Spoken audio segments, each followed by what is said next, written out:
Maranatha, Tuhan Yesus segera datang. Saya Wanda Dumais dari BIC Sydney, Australia. Saudara yang dikasihi Tuhan, Wahyu 8 ayat 10 sampai ayat yang ke-11.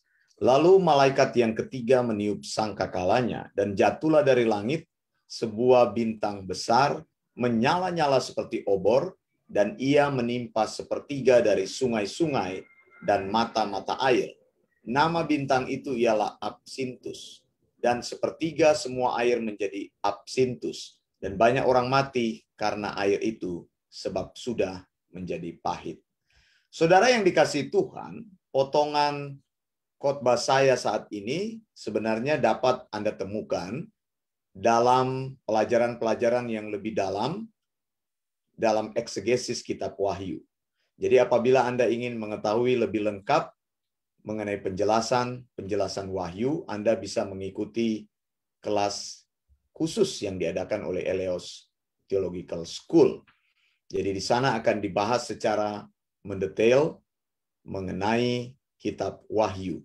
Saya hanya mengambil potongan-potongan tertentu untuk saya khotbahkan pada renungan singkat yang disampaikan setiap hari dari Sydney. Saudara yang dikasihi Tuhan, kita melihat di sini ketika malaikat yang ketiga meniup sangkakala. Jadi sekali lagi, sangkakala atau trompet itu merupakan satu kenyataan yang akan terjadi ketika meterai ketujuh dibuka.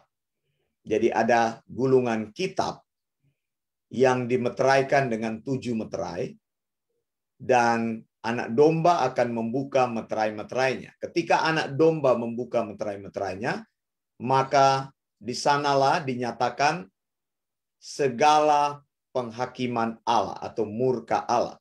Murka Allah ini terjadi di dalam masa kesesakan besar. Jadi akan terjadi selama 7 tahun. Kesesakan besar yang terjadi hanya menimpa orang-orang yang ada di muka bumi ini. Dan Alkitab jelas mengatakan bahwa ketika kesesakan terjadi, masa penganiayaan terjadi, yang disebut dengan Great Tribulation, gereja Tuhan sudah terangkat ke surga. Sudah terangkat bertemu dengan Yesus, maksud saya.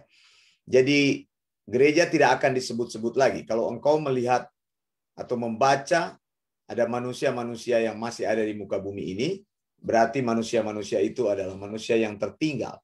Mereka yang menolak tentang keselamatan, mereka yang menolak Yesus, mereka yang tidak mau percaya kepada Yesus, dan termasuk di situ Allah berurusan dengan bangsa Israel dalam 7 tahun masa kesesakan tersebut. Nah, saudara, dikatakan oleh Alkitab, malaikat ketiga meniup sangkakala. Ada 7 sangkakala yang akan ditiup saat 7 meterai dibuka. Dan kali ini, meterai itu yang dibuka pada meterai ke-7, kita melihat adalah peniupan sangkakala yang ketiga. Dikatakan dari langit jatuh sebuah bintang yang besar, yang menyala-nyala seperti obor, dan ia menimpa sepertiga dari sungai-sungai dan mata-mata air. Saudara yang dikasihi Tuhan, saya menafsirkan hal ini adalah meteor yang jatuh dari langit.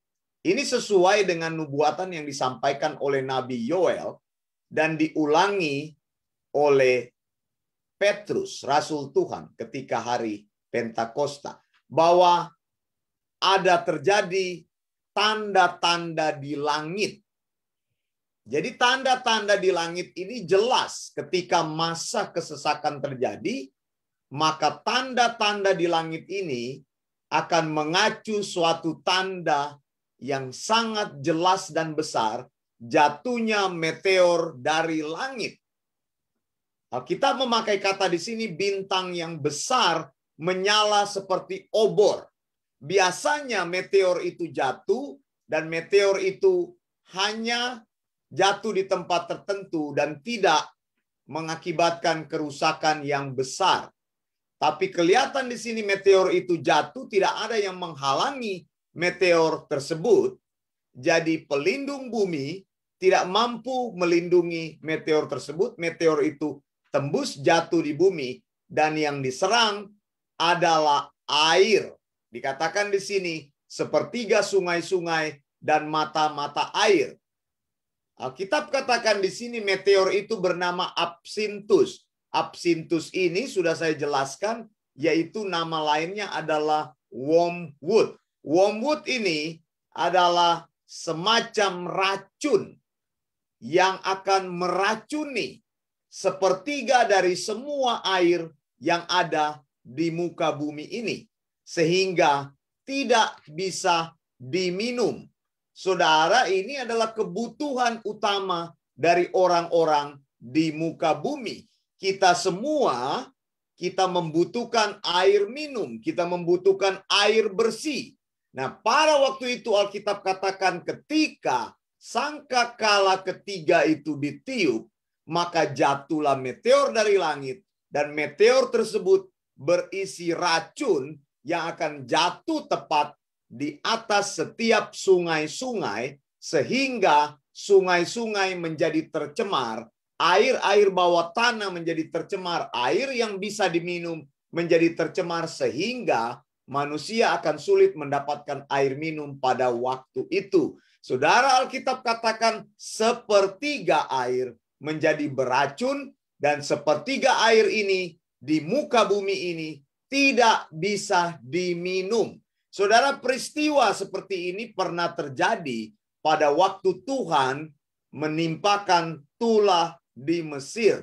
Tulah yang pertama adalah tulah air menjadi darah. Pada waktu kita membaca di dalam Keluaran, dikatakan bahwa semua air yang ada di Mesir berubah menjadi darah, sehingga orang tidak bisa lagi mendapatkan air minum.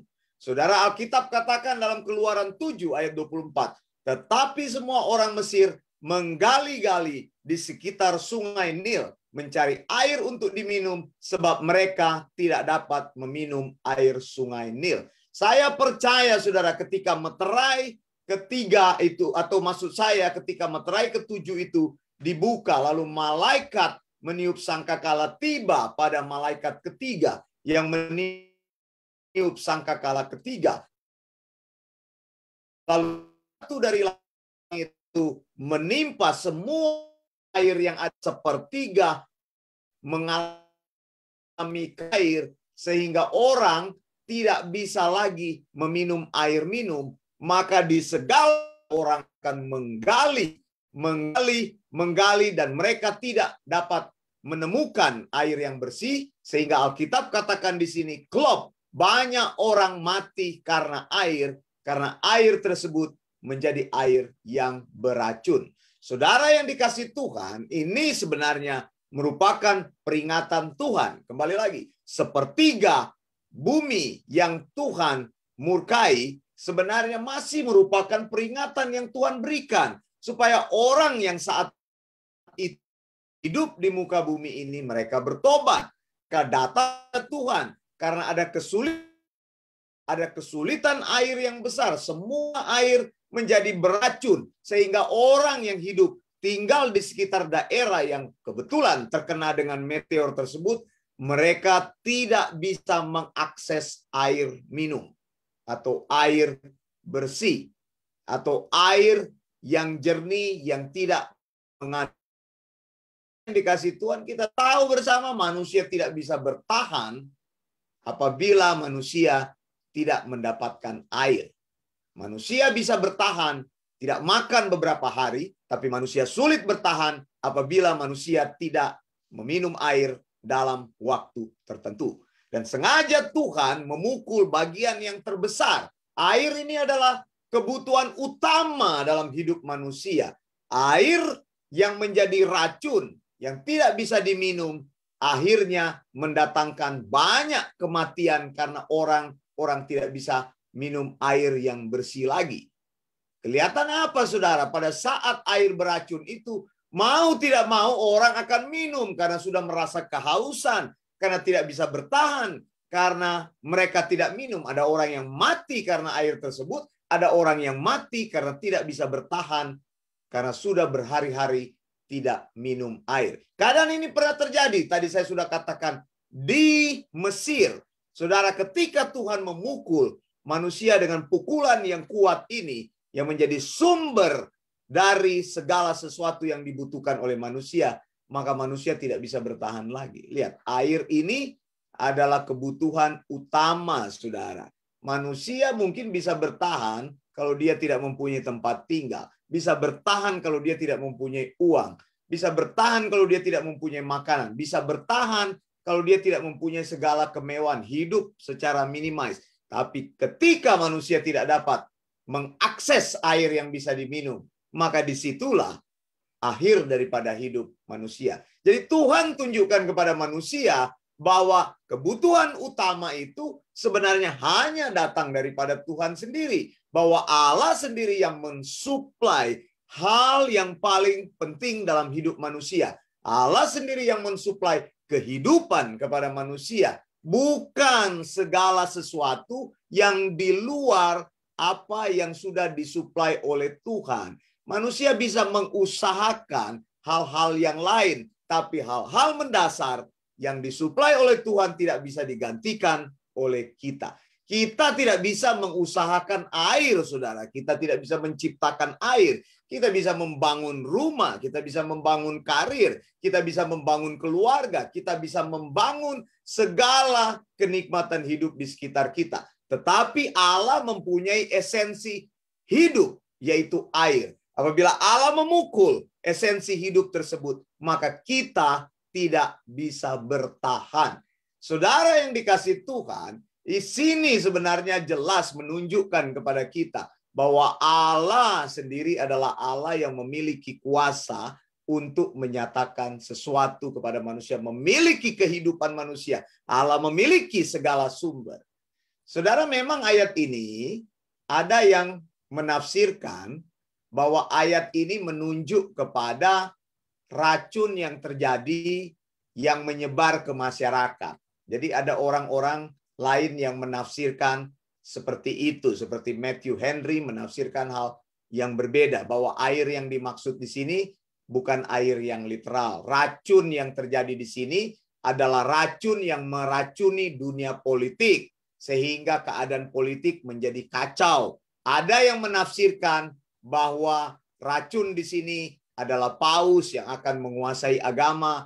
Ada yang menafsirkan racun di sini adalah racun yang mengubah hukum manusia. Jadi mereka menginfiltrasi kehidupan manusia dalam segala sektor. Entah di ekonomi, entah di politik, kehidupan sosial, kehidupan beragama, kehidupan manusia pada umumnya, di pendidikan dan sebagainya. Ya, boleh-boleh aja tafsiran seperti ini. Saya melihatnya literal di sini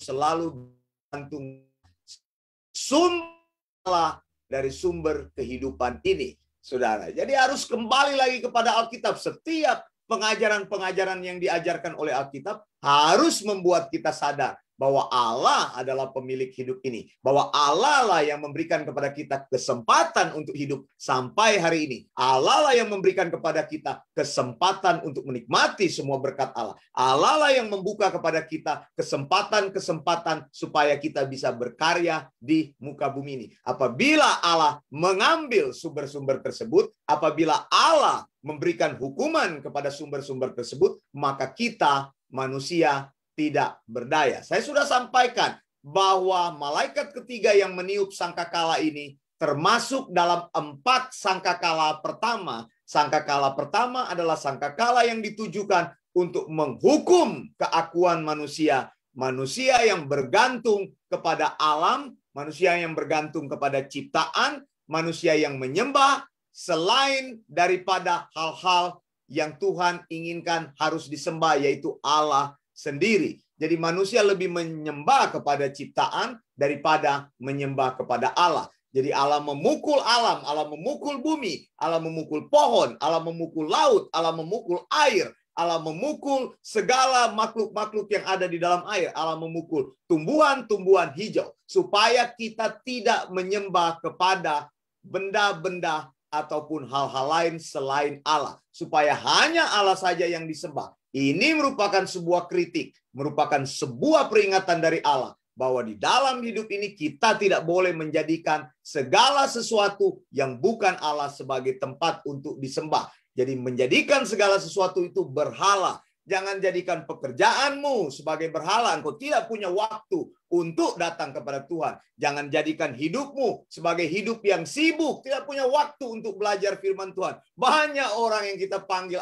ayo datang. Mereka katakan sibuk, sibuk, dan sibuk. Saudara, saya ingin panggil engkau, saudara. Hidup ini tidak melulu untuk pekerjaan. Hidup ini tidak melulu untuk kehidupan pribadi. Hidup ini tidak melulu untuk membangun karir, masa depan, membangun kehidupan kita. Sampai seberapa jauh engkau mau mencari uang. Sampai berapa jauh engkau mencari kesenangan dalam hidup ini. Sampai berapa jauh engkau mempertahankan kehidupanmu untuk diatur oleh hidupmu sendiri. Ada Allah di surga, Dia adalah pencipta. Dia adalah Allah pemelihara, mengatur segala-galanya. Sampai pada satu titik Allah bisa mengambil semua itu. Bahkan dikatakan Dia memukul sumber yang menjadi sumber manusia itu. Sehingga manusia tidak bisa apa-apa lagi. Saya mau katakan di sini bahwa air yang pahit ini menyatakan bahwa manusia selalu mencari hal-hal yang di luar Tuhan. Tetapi Allah, Yesus sendiri dikatakan Dia adalah air hidup. Kita banyak baca di dalam Alkitab. Ketika air menjadi pahit,